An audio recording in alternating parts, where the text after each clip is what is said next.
첫째 시간에도 얘기했지만 작용법 중에서 우리 행정법 중에서는 가장 중요한 부분이니까 이제 지금 새로 오신 분들도 지금부터 열심히 하시면 돼요. 그 앞부분에 조금 이해가 안 가더라도. 자, 행정 주체가 상대방을 상대로 여러 가지 작용을 하죠. 행정 작용을 하고 이 작용으로 인한 피해는 어떻게 구제받는지를 배운다. 그렇죠? 작용에서 이제 처음 배운 게 행정 입법을 배운 거예요. 자, 입법은 어떻게 보면 뭐 법을 만드는 작용이라기보다는 우리가 행정 행위를 하든 어떤 작용을 하려면 법에 따른 행정을 해야 되잖아요. 그렇죠? 그 법에 따른 행정 안에 그 법에 행정 입법이 들어가 있는 거예요. 시행령 시행규칙을 우리가 따라서 행정 행위를 해야 되니까.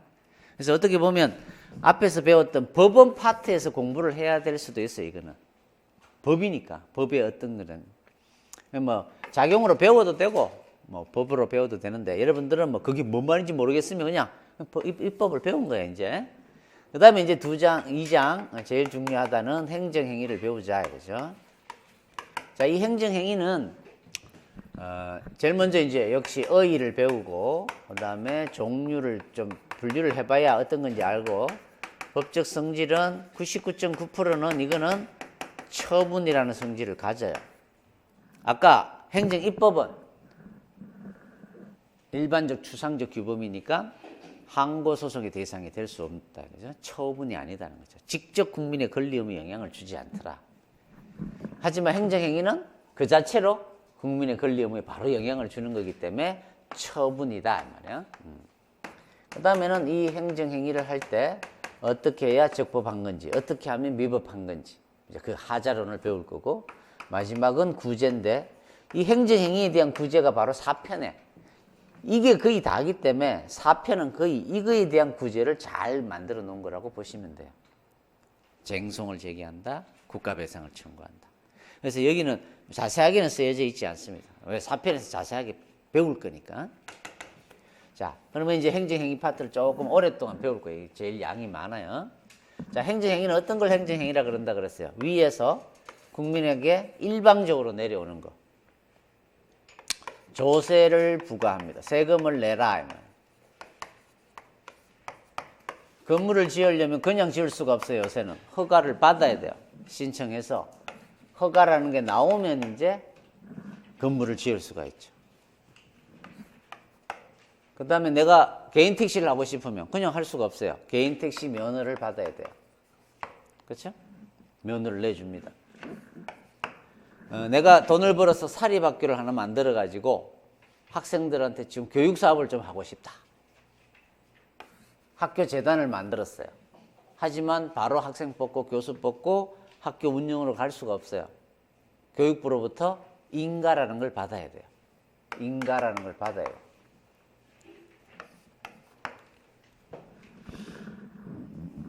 그 다음에 여러분이 세금을 안 내면 자, 세금을 내라는 거 조세부가처분도 행정행위예요. 세금을 안 내면 여러분들한테 독촉이 날라옵니다. 독촉. 언제까지 안 내면 우리가 강제징수할 거다 이러면서 이런 것도 다 행정행위예요. 또 안 내면 직접 가서 공매에 붙여버립니다. 팔아버려요. 우리 물건을 강제로. 그것도 행정행위라고 볼 수 있어요. 대리라 그러는 건데 나중에. 그 다음에 여러분이 시험에 합격하면 여러분들한테 공무원 임용을 해주죠. 그거는 뭐 이런 거예요. 그것도 행정이에요. 공무원 임명이. 공무원이 지위를 주는 거잖아. 여러분들한테. 없던 지위를 주는 거. 근데 시험에 합격했는데 집에서 믿지를 않아요. 내가 합격했다니까. 증명서를 떼가 가야 돼. 그래서 합격 정서를 발급해달라. 발급해 줍니다. 여러분들한테. 이런 것들도 행정행위. 정서 발급. 여러분이 외국 여행을 가고 싶어요. 뭘 갖고 가야 되죠? 여권을 발급받아 가야 돼요. 그렇죠? 여권 발급해 주죠. 그것도 행정행위. 자, 이런 것들이 다 행정행위입니다. 내가 잘못도 안 했는데 내가 돈을 낼 일도 없는데 세금을 내래요. 잘못도 안 했는데 영업을 정지하래요. 내가 술도 안 먹었는데 운전면허를 취소당했어요. 면허권이 없어져 버렸어요. 허가를 신청했는데 허가를 안 내줍니다. 면허를 신청했는데 면허를 안 내줘요. 등등. 이런 것 때문에 직접 국민의 권리의무 영향을 받게 된다고. 자, 이런 행위들을 우리는 행정행위라고 부르자 이 말이에요. 자, 이 행위들을 이제 말로 어떻게 설명하면 될까? 다 이거는 행정청이 하는 행위들이에요. 다. 행정청이 뭐라 그랬어요? 행정주체, 국가, 지자체 이런 행정주체가 직접 행위를 할 수 없으니까 뭐가 필요해? 각종 기관을 두죠. 그 기관들 중에서 짱을 우리 뭐라 그런다 그랬어요? 행정청. 그렇죠? 그래서 행정청이 다 하는 행위예요. 조세 부가처분도 누구누구 짱 도장 꽝 이렇게 찍혀서 처분이 날라온단 말이에요. 행정청이 법 아래에서 세법상, 건축법상, 도로교통법상, 교육법상, 국세징수법상 뭐 이런 법에 따라 하는 행위들이고 다 법이 아니라 구체적 사실에 관한 행위예요. 그 다음에 다 법적인 행위예요. 다른 말로 외부에 국민에 대하여 직접 권리에 또는 의무에 뭔가 변동을 일으키는 행위 또는 영향을 미치는 행위들이에요. 다 권력적인 행위예요. 위에서 일방적으로 나오는 행위예요. 합의 보는 게 아니에요. 단독 행위예요. 사법상의 행위 아니죠. 공법상의 행위예요. 이런 성질을 가지는 행위들을 모아서 우리는 앞으로 행정행위라고 부를 거예요. 행법, 구법, 건당공 뭐 이렇게 외워도 되고 안 해도 돼. 이런 성질을 가진 행위를 이제 앞으로 우리는 행정행위라고 부르면서 이런 행위들은 어떤 게 있다, 어떤 성질을 가진다, 이런 행위를 하려면 어떻게 해야 적법하다 이런 걸 배운단 말이에요. 그러면 이제 여러분이 나중에 공무원이 되시면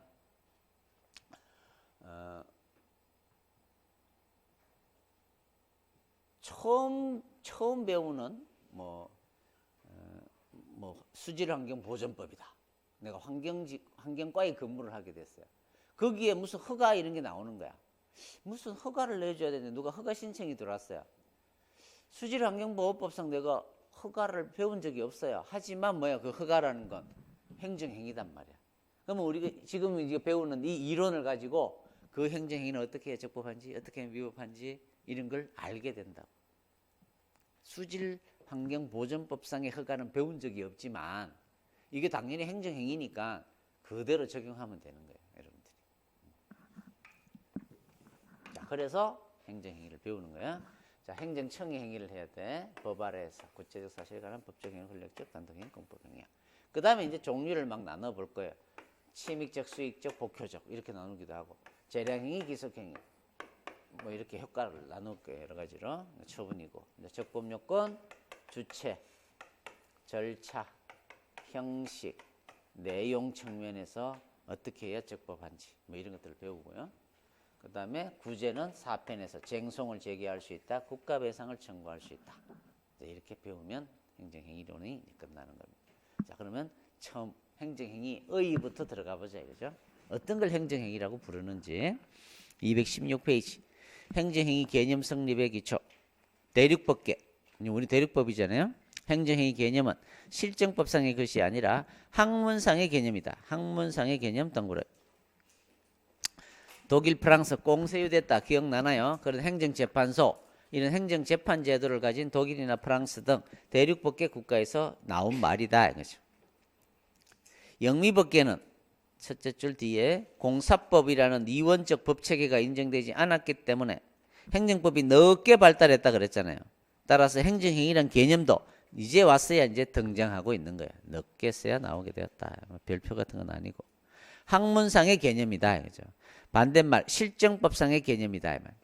실제법에서 쓰는 용어가 아니다는 거죠. 실제 여러분 건축법, 무슨 법 어디를 뒤져봐도 행정행위란 말은 안 나와요. 그냥 허가, 인가, 면허, 특허 이런 말이 나오지. 그렇죠? 우리가 학문을 위해서 이렇게 공부를 하기 위해서 만드는 개념이다 이런 뜻이에요. 학문상의 개념 동그라미. 행정행위 개념을 정립하는 실익은 나중에 이제 쟁송의 대상이 되는 게 행정행위고 행정의사의 특성을 가지니까 행정행위고 뭔 말인지 몰라도 돼요. 지워버려도 되고. 다음 2. 행정행위 개념. 1. 행정행위는 우리의 경우에는 실정법상의 개념이 아닌 학문상의 개념이다. 그나마 동그라미. 시험에서 우리는 행정행위라는 실정법상의 개념을 가지고 있다. 뭐예요? 실정법상의 개념은 아니죠. 우리 법에는 행정행위라는 용어를 쓰지 않아요. 동그라미. 2번. 행정행위는 그럼 어떤 걸 말하느냐? 한 4-5가지의 견해 대립이 있어요. 하지만 우리 객관식 시험에서는 통술로 이해하면 돼요. 행정행위는 자, 행정청의 행 동그라미, 법 아래에서 법 동그라미, 구체적 사실에 대한 구 동그라미, 법 집행으로서 행하는 법, 권력적 권, 단독행위인 단, 공법행위의 공, 행법, 구법, 권단공. 자, 이런 성질을 가진 행위를 행정행위라고 부르자 이거죠. 뭐 최협이 쓰이는지 말은 몰라도 되고요. 자, 그러면 행정행위는 어떤 행위냐? 첫째, 행정청의 행위라 해야 된다 이거죠. 행정청이란 거는 미연, 우리 행정절차법 등에 이제 나중에 배워보면 행정청을 이렇게 표현하고 있습니다. 행정에 관한 의사를 결정하고 그 사람이 표시하는 국가나 지자체의 기관, 기타 법에 의하여 권한을 가지고 있거나 위임 또는 위탁을 받은 단체든 기관이든 사인이든. 사인?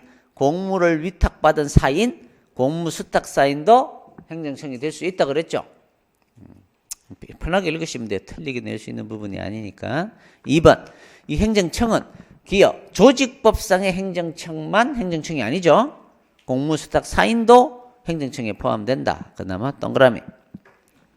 단독기관도 있고요. 합의제 기관도 행정청이 될 수 있어요. 합의제 기관이란 말은 위원회를 말하는 거죠. 나중에 배우면 저절로 알게 되고요. 디귿. 행정청의 행위에 한하므로 그러나 뒷부분 국회나 법원의 기관도 행정청의 기능을 하는 경우가 있다. 국회 사무총장이 공무원을 임명하는 것도 행정행위예요. 사무총장이 행정청이 되겠죠. 자동장치는 이따가 배우면 되고 중요하지 않고요. 판례 A급인데 나중에 배우면 됩니다.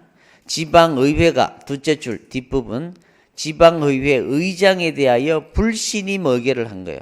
자, 불신임 의결을 딱 해버리면 이 지방의회 의장은 권한이 박탈돼 버려요. 자, 지방의회라는 행정청이 구체적 사실에 관한 그 갑이라는 지방의회 의장에 대하여 직접 외부에 그 국민에 대하여 직접 권리를 박탈해 버리는 거죠. 따라서 행정행위가 된단 말이에요. 불신임 의결은. 따라서 지방의회가 불신임 의결을 하는 거니까 지방의회가 행정청이 되는 거예요.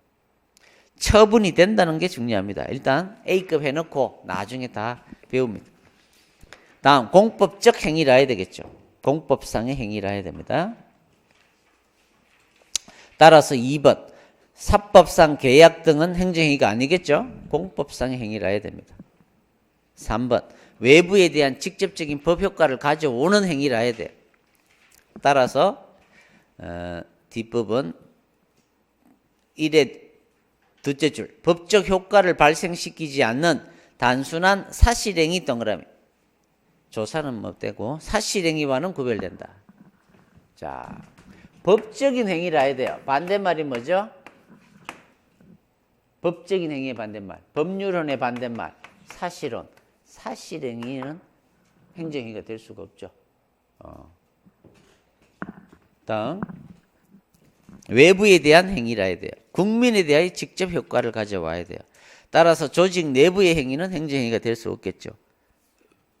특별 권력 관계에 있어서 행정행위가 있을 수 있죠. 특별 권력 관계 내부에 배웠잖아요. 징계 이런 것들은 당연히 행정행위가 되죠. 그 다음에 구체적 사실에 대한 규율행위라 해야 돼요. 구체적 사실이라 해야 돼요. 구체적의 반대말이 뭐죠? 추상적. 일반적 추상적은 뭐죠? 요거는 입법. 뭐죠? 행정, 입법. 그래서 입법은 이미 1장에서 배운 거예요. 행정행위가 하고 다른 행위. 사실행위는 이따가 배울 거고.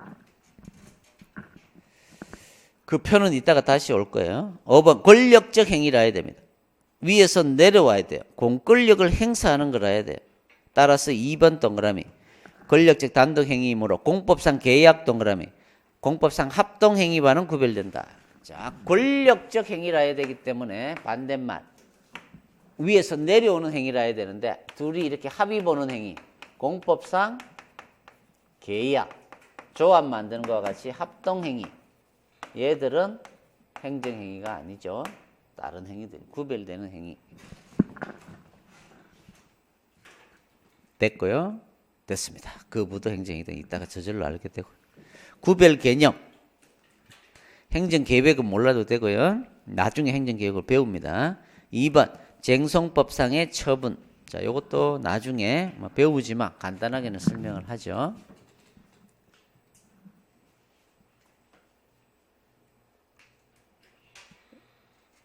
뭐 하려고 그랬지?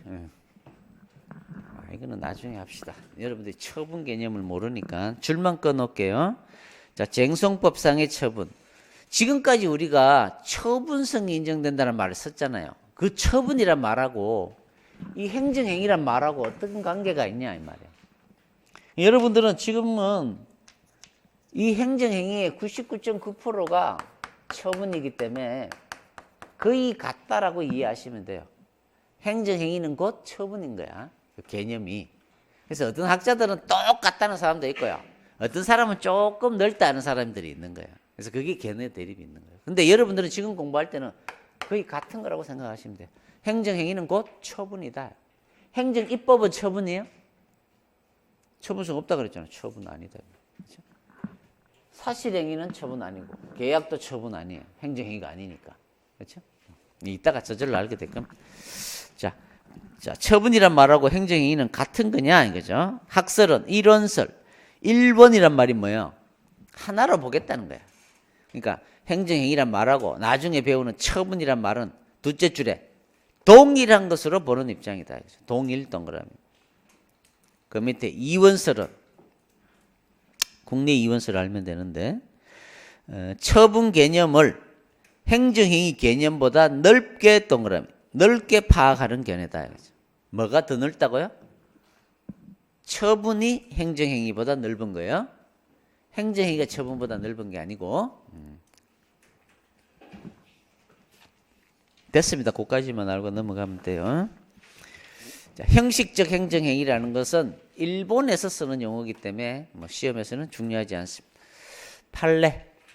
위 건물에 대한 전기 공급이 불가하다는 내용의 회신을 하였다면, 자, 건물에 대하여 전기 공급이 불가합니다라는 내용의 회신은 전력공사나 특정인의 법률상의 지위에 직접적인 변동을 가져오는 건 아니다. 따라서 처분이라고 할 수 없다. 지금 계속 아까 불신임 의결도 그렇고 회신도 그렇고 판례를 지금 곳곳에서 이제 한두 개씩 나오고 있죠. 다 뭐라고 쓰고 있어요? 처분이다, 처분이 아니다 이런 말을 쓰고 있어요. 왜? 행정행위를 지금 공부하지만 99.9%가 처분이란 말하고 같은 말이기 때문에 처분이 아니란 말은 행정행위가 아니란 말하고 같은 말이에요. 그렇게 이해하시면 된다고. 자, 나중에 우리가 구제법을 배우면 소송의 대상이 되는 거와 안 되는 걸 기억을 해야 돼요. 정리를 해서 외워놔야 됩니다. 지금 이런 것들이 다 이제 종합적으로 뒤에서 정리를 할 거예요. 자, 이런 데서 외워놓으면 뒤에 가서 아주 편하겠죠. 처분이란 말은 나올 때마다 기억을 해둬야 되는 거야. 이미 중요한 게 하나 있었어요. 수리를 요하지 않는 신고의 수리 거부는 처분성 부정. 그렇죠? 기억나나요? 건축신고 반려행위는 원래는 수리를 요하지 않는 신고라서 처분성을 부정해야 되는데 미리 분쟁을 해결하는 것에 그것이 법치행정에 부합한다고 봐서 처분성을 긍정해 줬더라. 기억나나요? 그런 것들. 그게 다 처분 개념이에요. 처분 개념. 됐고요. 그 다음에 행정행위의 기능, 특수성. 행정행위는 실체법상, 절차법상, 집행법상 몰라도 되고요. 행정행위 특수성은 이따가 이제 자세하게 배울 겁니다. 당연히 법률에 적합하게 행정행위는 해야 되고요. 아주 특이한 효력들이 있어요. 공정력, 존속력, 강제력. 자, 이거는 이따가 행정행위 효력 파트에서 배우는 거예요. 자, 그 대신 행정행위 특수성은 동그라미를 해놔야 되겠죠. 적합성, 공정력, 존속력. 나중에 배우면 저절로 이해가 됩니다. 배우는 파트가 있어요. 다음 2절 행정행위 종류. 자, 이제 종류를 좀 분류를 좀 해봐야 이제 행정행위가 이런 거구나라는 걸 여러분들이 알 거 아니에요. 우리가 행정입법도 분류를 해봤었죠. 법규명령, 행정규칙, 대통령령, 총리령, 부령 이런 걸 우리는 법규명령이라고 부르고 훈령, 예규, 고시, 지침, 표 뭐 이런 것들은 다 행정규칙이라고 일단 봤다 이 말. 그럼 행정행위도 역시 종류를 좀 나눠보자 이거죠. 자, 쉽게는 침익적인 행정행위가 있겠죠. 국민에게 불리한 행정행위. 조세 부가처분 이런 건 침익적이에요, 수익적이에요? 조세 부가처분은 침익적, 싫은 거잖아 상대방한테. 허가는 수익적이죠. 연탄공장 허가는 허가를 받은 사람한테는 유리해요. 하지만 주민들한테는 아주 싫은 거예요. 복효적, 효과가 여러 개 이렇게 나눠 볼 수가 있다고.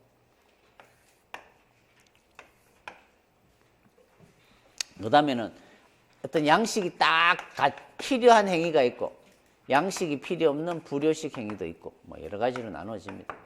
그 다음에는 이미 배웠던 게 있어요. 선택권이 부여된 행위를 우리 뭐라 그런다 그랬어요? 재량행위. 1년 이내에 영업 정지할 수 있다. 이런 걸 우리는 뭐라고 부른다고? 재량행위. 그게 아니라 하나만 딱 해야 되는 행위를 기속행위란 용어를 씁니다. 기속행위. 재량행위는 선택권이 있는 행위. 기속행위는 딱 그 행위, 그것만 해야 되는 행위.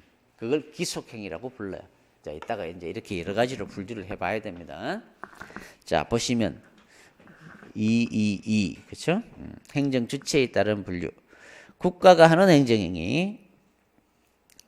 그렇게도 나눌 수 있겠죠. 국가가 하는 행정행위도 있고 지방자치단체가 하는 행정행위도 있을 것이고 공무수탁사인이 하는 행정행위도 있겠죠. 사람이 직접 하는 행정행위도 있고 기계가 탁탁탁탁 나오는 행정행위도 있어요. 이따가 뭐 몰라도 되고. 그 다음에 내용에 따른 분류. 법률행위적 행정행위, 준법률행위적 행정행위 이렇게 나누기도 합니다. 자, 요거는 동그라미는 해놓으시고 이따가 다시 배워요. 그 다음에 효과의 성질에 따라 아까 했던 거죠. 수익적 행정행위. 국민에게 유리한 거. 오른쪽에 부담적 행정행위. 뭔가 의무를 부과하거나 권리나 이익을 침해하는 행정행위를 말하겠죠. 됐습니다. 그 밑에 구별은 저절로 알게 됩니다. 나중에 공부를 하면. 여기서 따로 공부를 안 해도 돼요. 다음 복효적 행정행위. 자, 복효적 행정행위는 1과 2를 이렇게 두 가지로 나누어집니다. 복효적 행정행위는. 첫째, 이중효적 행정행위. 복효적 행정행위 중 이중효과적, 다른 말로 혼효적이라고도 해요. 이거는 뭐냐면 하나의 행정행위인데 한 사람에게 수익적 효과도 주고 부담적 효과도 주는 거. 그걸 혼효적이라고 부르면 혼효적이 더 뭐 많이 쓰는 용어입니다. 혼효적. 제3자효는 자, 앞으로 여러분 제3자란 말이 나오면 항상 이렇게 생각해야 돼요. 어떤 행위에 직접 상대방, 얘는 상대방이에요. 여기는 행정청, 얘는 상대방. 얘를 제외한 나머지들은 다 뭐 해야 돼요? 제3자. 이렇게 된다. 자, 연탄공장 허가가 나왔어요. 갑에게. 그럼 갑은 누구? 상대방. 인근 주민들은 제3자. 이렇게 된다. 자, 연탄공장 허가는 상대방에게는 침익적이지만 제3자에게는 수익적이지만 얘한테는 침익적이죠. 이런 행위를 제3자효적 행정행위라고 부르는 거야. 상대방이 아닌 뭔가 다른 사람에게도 효과를 주는 행위를 우리는 제3자효 행정행위라고 부르면 돼요. 구별만 하시면 됩니다. 그 다음에 복효적 행정행위는 옛날에는 상대방만 생각을 했었어요. 우리가 행정법에서.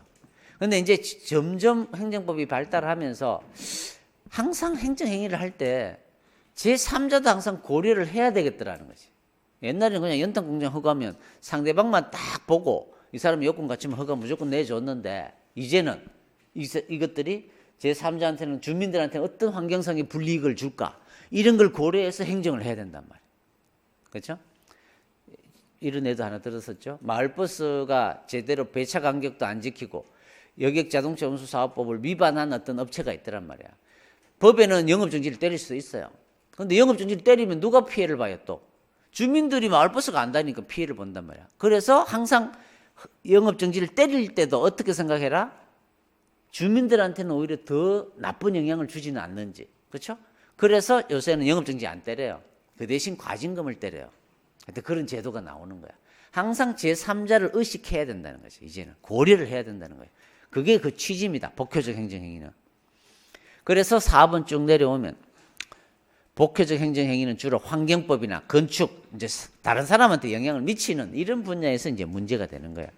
이것도 역시 공부를 하다 보면 이제 감이 잡힙니다. 여기서 따로 공부를 하는 게 아니고요. 그 다음에 절차 측면에서도 제3자를 고려해야 되고요. 나중에 취소 철회할 때도 제3자를 고려해야 되고요. 소송법에 가서도 제3자를 고려해야 됩니다. 나중에 고려하는 파트가 다 그냥 저절로 적혀져 있어요.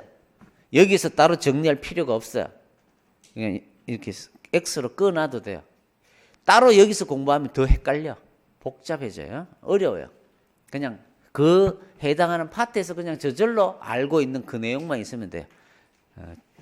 이런 거는 이제 옛날에 이제 주관식 시험이 있을 때 다음 중이 아니고 복효적 행정행위에 대하여 논하시오. 50점짜리 문제. 옛날 사법시험 문제는 그렇게 나왔어. 그러면 이제 절차 측면, 실체 측면, 소송 측면 다 알아야 이거 쓸 수가 있잖아요. 목차를 외워갖고 막 줄줄 쓰고 그런 시험 치는 때가 있었습니다. 됐고요. 그러니까 개념만 알고 넘어가시면 돼요. 다음 대상에 따른 분류. 대인적 행정행위. 다음 페이지 대물적 행정행위. 혼합적 행정행위. 자, 대인적이란 것은 그 사람을 보고 하는 행정행위란 뜻입니다. 사람의 지식이나 경험, 인과 같은 개인적 사정에 착안하여 행하여지는 행정행위. 운전면허는 뭘 보고 운전면허를 내줘요? 그 사람의 운전 능력을 보고 내주는 거잖아요. 의사면허도 그 사람의 의술. 인간문화재로 지정하는 것도 진짜 춤을 뭐 문화재로 지정할 만큼 뭐 추는지 이런 걸 보겠죠. 자, 이거의 핵심은 3번이 별표예요. 대인적 행정행위 효과는 일신전속적입니다. 그 사람한테만 나오는 거예요. 이전이 안 돼요. 상속이 안 돼요. 운전면허 여러분 돌아가시면 이상하네. 운전면허가 있는 사람이 죽으면 아들한테 운전면허가 상속이 돼요? 아니죠. 대인적이기 때문에 그런 거야. 그렇죠? 아버지 의사면 돌아가시면 나도 내가 이제 물려받아서 병원하면 되나요? 그럼 큰일 나죠. 저 예전에 서울에 얼마 전에 목동에서 한의사인데 뭐 주사기를 여기 쓰고 저기 쓰고 해가지고 왜 그때 간염을 다 전염시킨 사람이 있었잖아요. 원래 남편이 한의사인데 그 와이프가 한의사 그 역할을 한 것 같아 보니까 남편 나이가 너무 많이 들어갖고 침도 잘 못 나. 그러니까 이제 마누라가 이제 그걸 배워서 하는 것 같은데 아들이 상속받고 이런 건 안 돼요. 이거는 일신전속적이란 말이에요. 그 사람만이 할 수 있는 거다. 됐죠? 조관우가 누군지 알아요?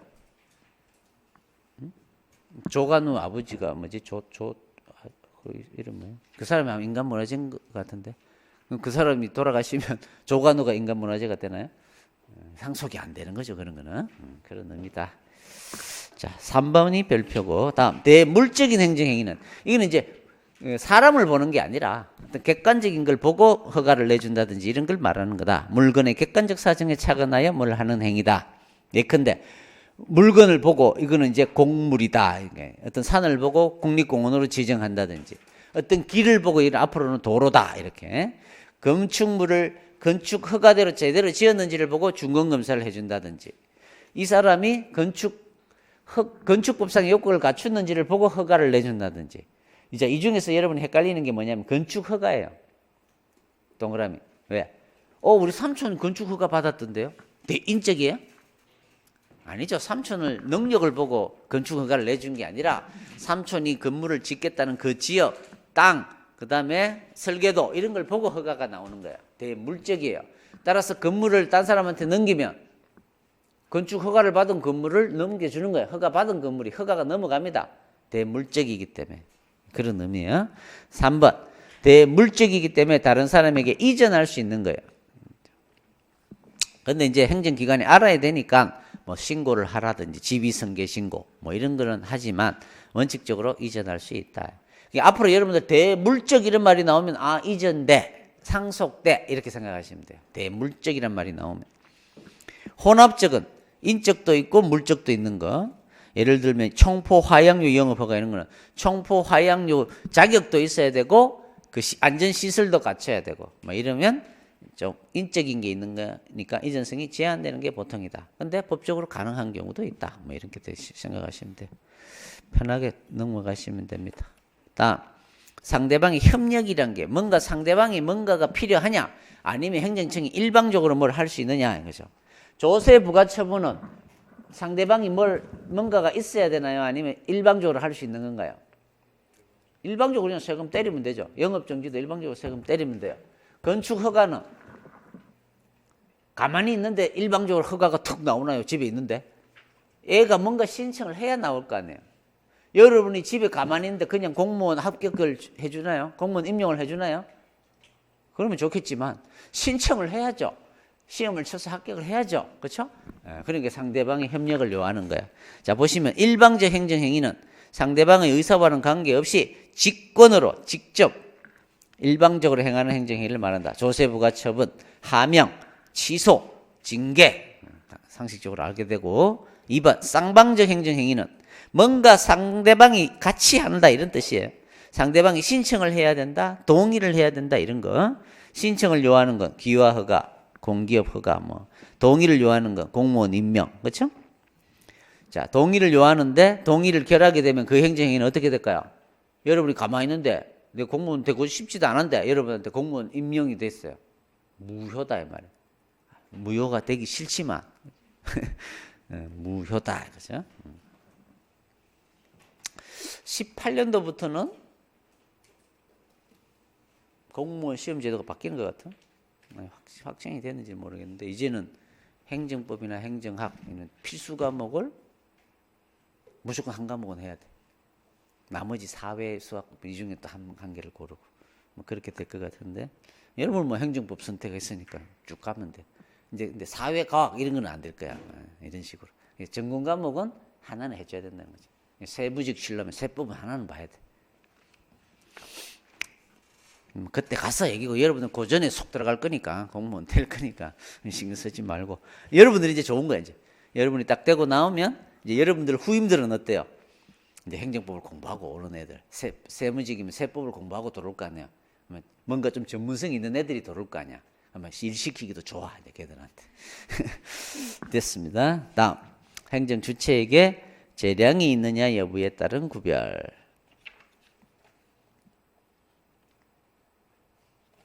자, 이 부분이 또 엄청 중요한 파트예요. 자, 그래서 조금 이르지만 10분만 쉬었다가 재량 행위를 하죠.